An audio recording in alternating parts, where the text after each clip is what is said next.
This is Kevin Donahue, Senior Director with Protiviti, welcoming you to another edition of Powerful Insights and the latest episode in our transformation series focused on the future of risk and compliance.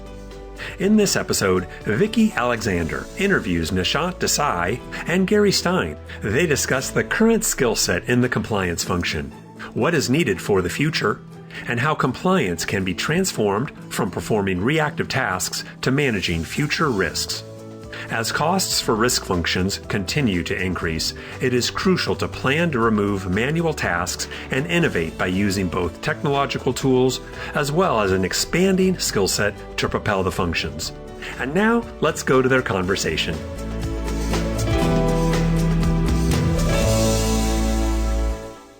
Welcome, everyone, and thank you for joining us in our ongoing transformation series.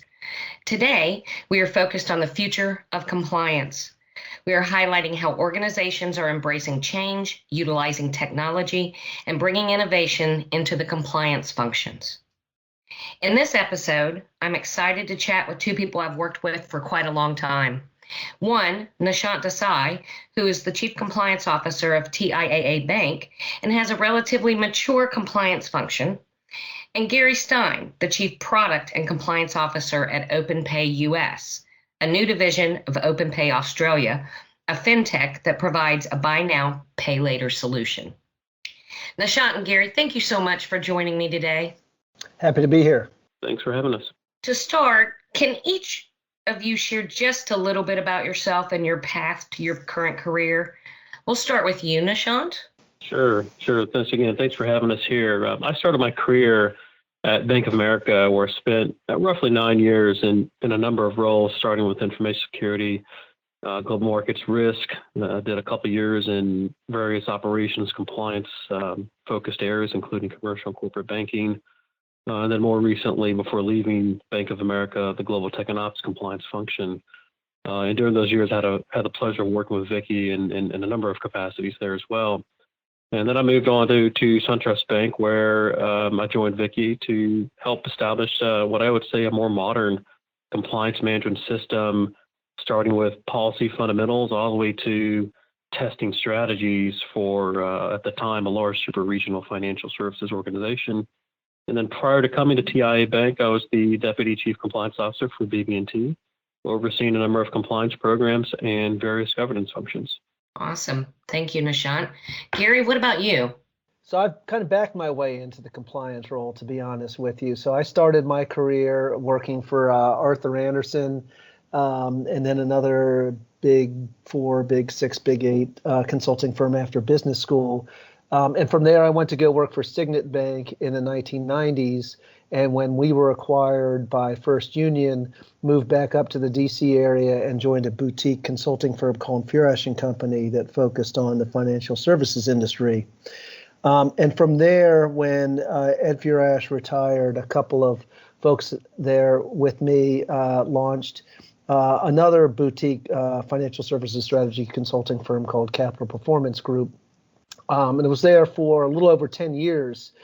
And worked with banks, credit card companies, some fintechs and vendors. But I like to joke that during that time, and helping my clients with product rollouts, I kind of saw legal and compliance as 2-month delays on any of our rollout schedules. And then a combination of financial midlife crisis, I decided to leave my firm and joined a brand new agency, the Consumer Financial Protection Bureau. And whether it was to atone for past sins or what have you, I think the last 9 years that I spent at the Bureau really shaped a lot of my current thinking. I came in to work on deposits and overdraft, and my policy portfolio expanded to include consumer payments, consumer data, especially as it pertains to Section 1033 and consumer authorized data access, as well as unsecured credit and credit card at times. And did a lot of work there, had the opportunity to meet Vicki and lots of other great people, interacted a lot with both providers and consumer advocates, and really enjoyed the idea of helping industry to adapt and understand kind of the consumer perspective and consumer interests and how regulation might apply in some of the emerging and evolving markets. And then late at the end of 2020, I got a call from Brian Schneiderman, whom I had met while I was serving on the Fed's steering committee of their Faster Payments Task Force, and he's had a client. He was at Deloitte at the time, a buy now, pay later firm called Openpay that was coming to the U.S. and was interested on forming a U.S. team. And I thought it was just the perfect time to make my transition. I like the concept of the model. I really like our strategy. And like I was with the Bureau, it was an opportunity to get on the ground floor of what I think is going to be a great organization. And in our case here, has some legs. We've been operating internationally for 8 years. And so the opportunity to work with great people, to kind of shift my experience to a different kind of role, and to do it on the practitioner side, I thought was too exciting to turn down. And so joined them at the beginning of this year and been drinking out of fire hoses ever since. I can totally understand that. That's awesome. Well, Gary, take a breath because I'm going to ask you to respond to the next one first. How do you see in your current position the compliance function managing or changing to adapt to technological paces such as digital growth, entry into new markets, and frankly, your consumer base wanting and needing quicker decisions, account opening, and things like that? So it's an interesting, we have an interesting perspective on this that's probably going to be quite different from Nishant's. And I think this is going to be a great contrast in the sense that, look, we are a fintech. And, so whereas there's kind of a roadmap that's typically built out for banks, there isn't so much, or many of us on the non-bank side might not be as well aware of what that roadmap should be. However, our case is a little different. So like I said, we're an Australian-based firm, been around 8 years, also operate in New Zealand and the UK, and had built out actually a pretty robust compliance management capability for Australia and the UK and New Zealand. And so we have the opportunity to not start from scratch, but to Americanize, if you will, what we've done.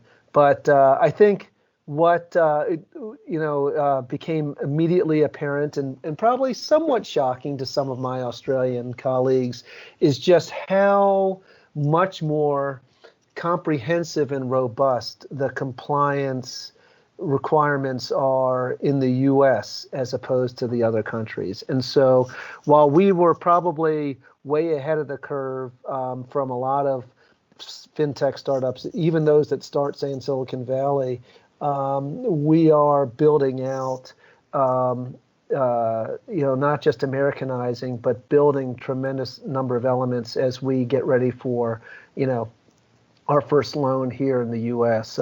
Part of that stems from kind of the alphabet regs, as well as UDAP and everything else that exists in the U.S., many of which don't really have as a broad of, analogous counterparts down under or in the UK. And so we're building out lots of capabilities and things there. And we're also building out the team and the infrastructure as we get ready in the U.S.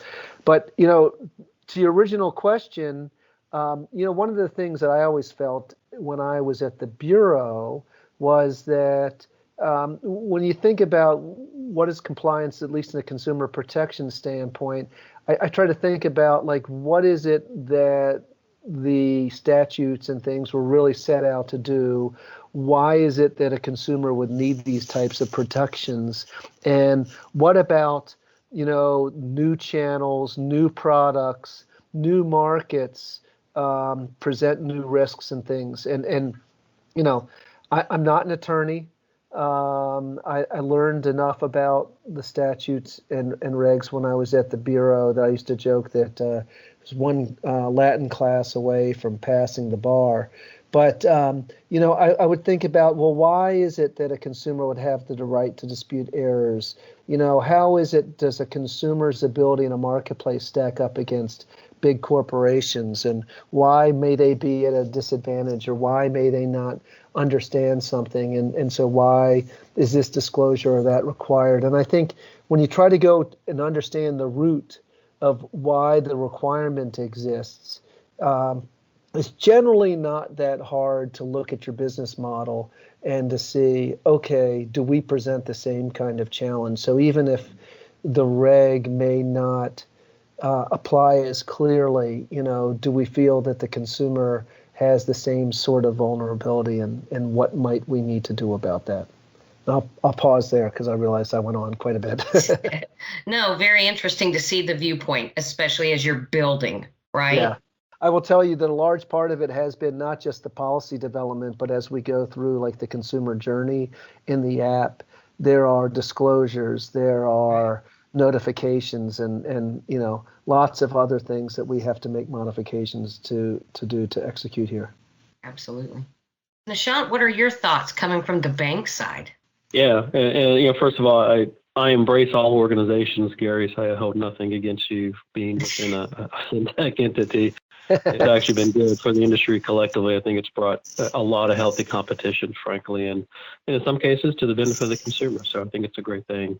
To Gary's point, the dichotomy between the two, the way I look at sort of the traditional banking space is we have teams, compliance teams, we have infrastructure, and where we find ourselves and sort of adapting to this change oftentimes is upgrading and retrofitting processes and tools rather than building from scratch. In many cases, I would have preferred to start from scratch because it gives you a lot more playing field to design something that's going to be suitable for what you're trying to solve for. But in a bank, traditionally, where processes may have been in place for a long time, it is hard to do that at times. But when we think about sort of adapting and changing, I look at three principles, frankly, and a lot of them revolve around the people. First, compliance professionals today really need what I would call sort of a skill set boost to be able to effectively assess compliance risk in these new emerging areas. Where in the past, having a solid, say, subject matter expertise background, and Gary, I'm not a lawyer as well, so also we have something else in common, which is great. Having a solid sort of subject matter expertise is and was sufficient in the past. I think going forward, where we really see the need, at least from my lens, is capability of individuals being able to weave together the mechanics. How does the thing or the widget work in addition to applying that regulatory knowledge? A lot of times what we see are compliance professionals who have one or the other, but may not necessarily have both. And I think in the future, there's going to have to be a convergence of both. Second, today and historically, we could have taken sort of as a function weeks, maybe months to assess a new product or a modified product or service. And I think in the future down the road, compliance professionals really will need to be timelier in their engagement or more timely in the engagement as organizations move to sort of this agile development mindset where there's more rapid development and deployment of digital features and products. In the past, taking a couple months was okay. I think in the future state, that is going to be a bit difficult for institutions, particularly if you think about fintechs who are innovating on a rapid basis.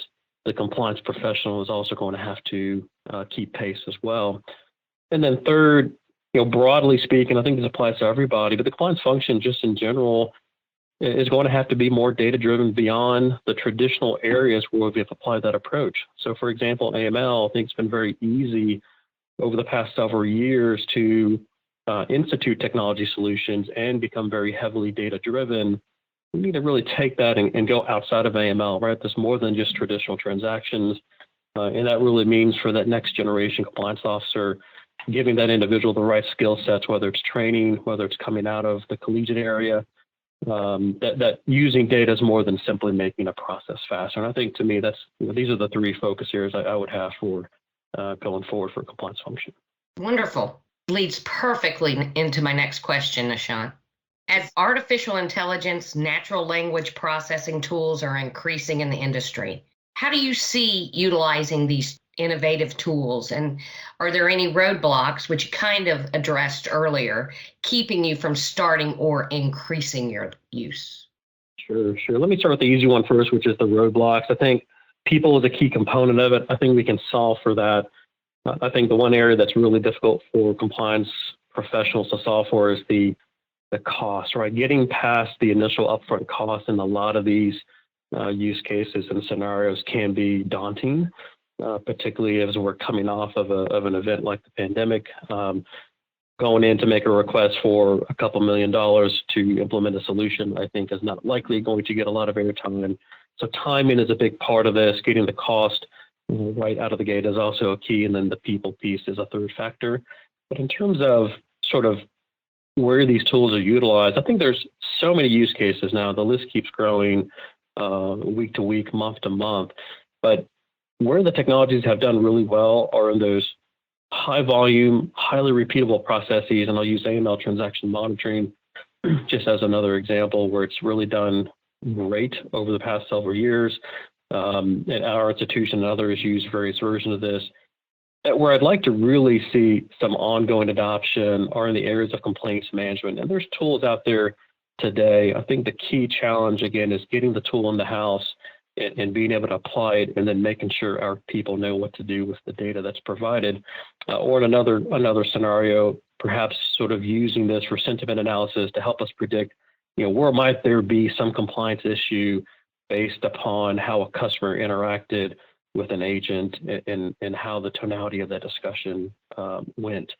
Data privacy is probably the other area. We deal with privacy a lot. We're a highly complicated organization, as are many that are large, with a number of different affiliates, a number of different privacy laws, both state and internationally, that you have to deal with. In this particular area, I just think there is significant upward benefit on using and adopting, say, AI or NLP tools to help not only ensure compliance with privacy laws. That's a big part of the puzzle, but there's also, in my view, a strategic offering to clients that the institution takes privacy seriously, that we've got the mechanisms and the controls to make sure we can protect your data. I think there's benefit in being able to use that as a strategic selling point, so shortly after tools are adopted as well. Awesome. Gary, you're just building yours out. What are your thoughts? Are you thinking about these tools and implementing them within your processes? I mean, you are a fintech, so is the answer bodies or is the answer technology, or a combination of both?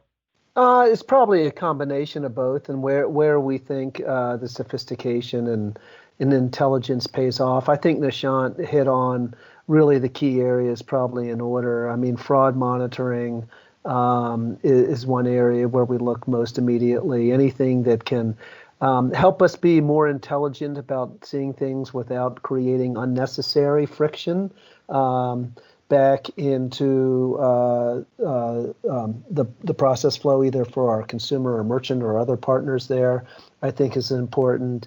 And, helping us to communicate with our customers intelligently, understand issues, determine patterns, figure out how best to communicate back to them.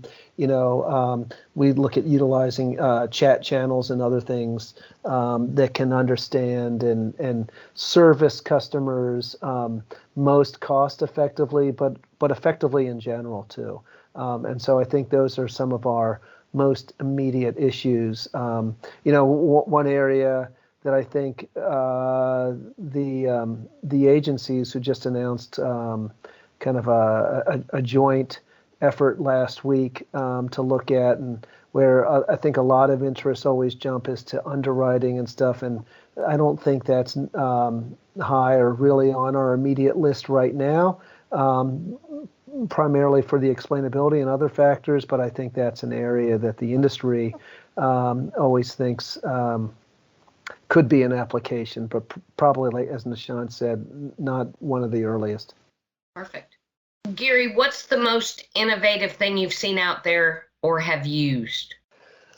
That's a great question. The way I look at it, I'll tell you, in terms of a compliance setup and everything, we're looking at all kinds of tools. We're looking at tools that can help us respond to customer inquiries. We're looking at tools that, not just in the servicing, but with delinquencies and other things, that let consumers kind of dictate how they want to interact, with us, and to kind of make any type of issue resolution as easy as possible. So I think that's big. I do think the application of some of this AI and fraud and money laundering monitoring is a really big opportunity.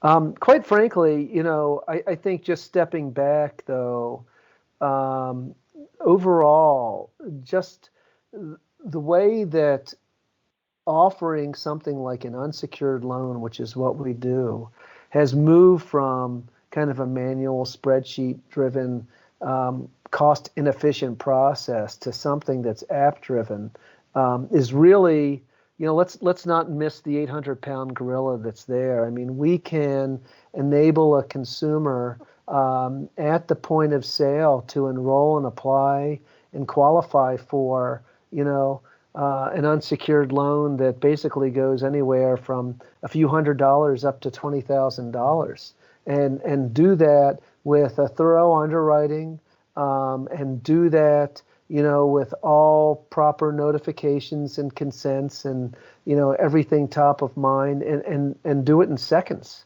and do it in a way, because it's digitally enabled, ensures a consistency of approach.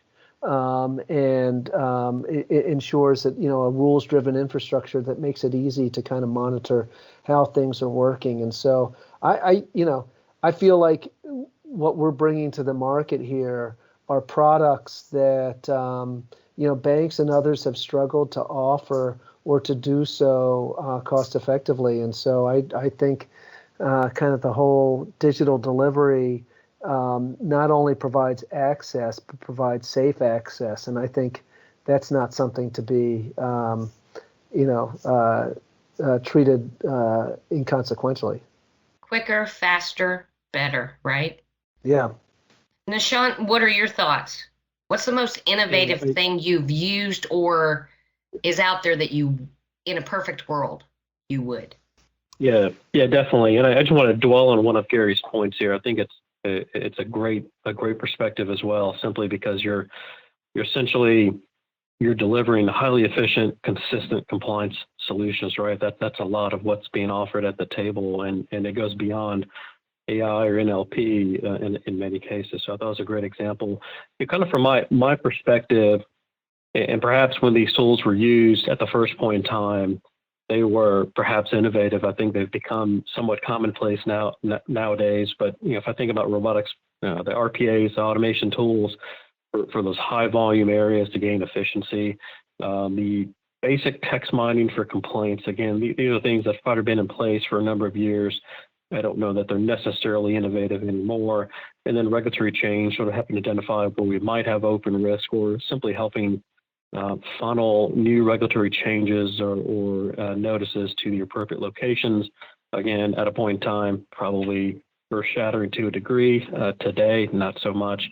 I think there's a lot more I would like to embrace. That's probably where I would say today, the innovative technologies that are out there that are growing, to me, privacy is probably the one area where I think there's going to be tremendous benefit, not only for us, but for the industry holistically, in helping manage consumer requests, helping manage compliance with laws. I think those items are just so resource intensive at the moment, and you compound that equation by the amount of data that financial institutions generally have on hand. It is a very complex challenge to solve for, and I do think these future technologies are going to be very helpful, some of which are already here. So let's switch to the elephant in the room and talk about the U.S. regulatory bodies. They have been embracing technology as an efficiency. I believe we started seeing that a few years ago. They use it in their work and in automated reviews with data that is input. Does that change the way you're going to utilize technology in the future or view technology in the future, Nishant? I think, Vicki, this is actually really a reinforcement. It should be a reinforcement for every compliance professional that the shift is already in progress, and your regulatory agencies are adjusting as well, which simply means you should already be there or well underway for planning. Because if you don't, we're going to be caught kind of in this question of response cycle that may not be particularly, may not end well for an institution. So to me, this is really an affirmation of where things need to head down the road.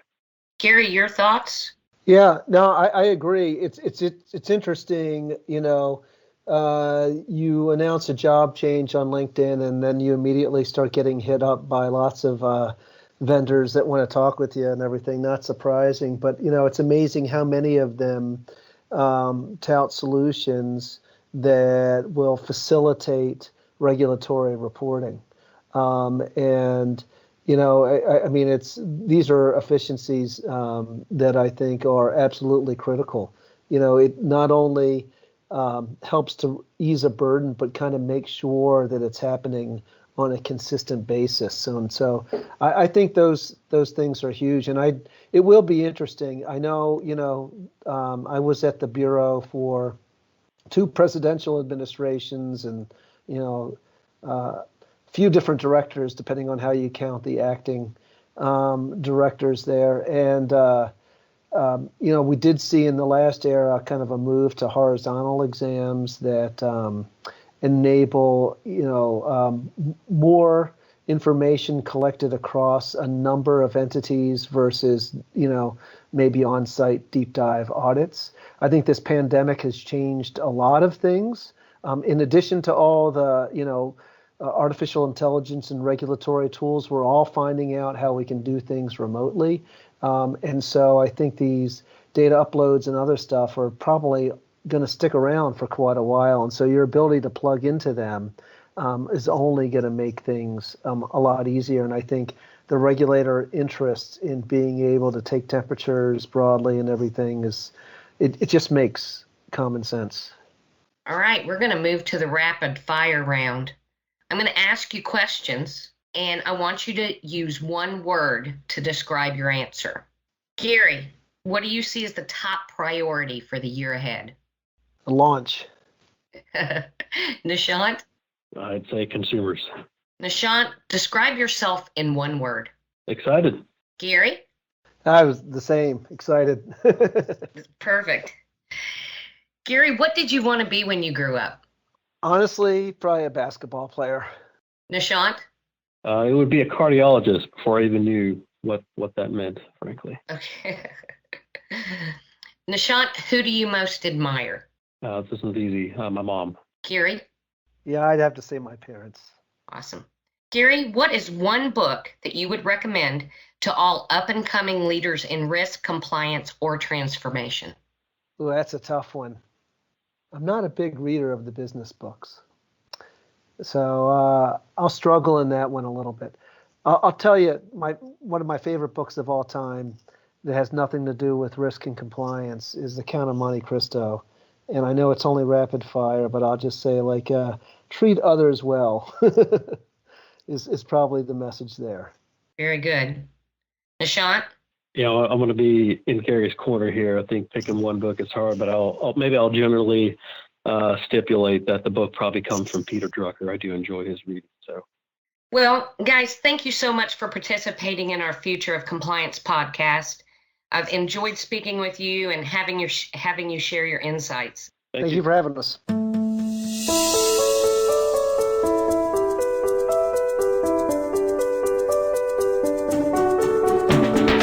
Our thanks to Nishant Desai, Gary Stein, and our own Vicki Alexander for this informative conversation.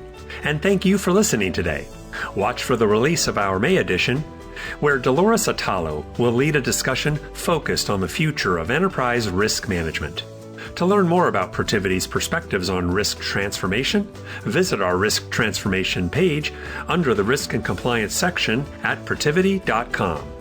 And lastly, I invite you to subscribe to our Powerful Insights podcast series and to review us wherever you get your podcast content.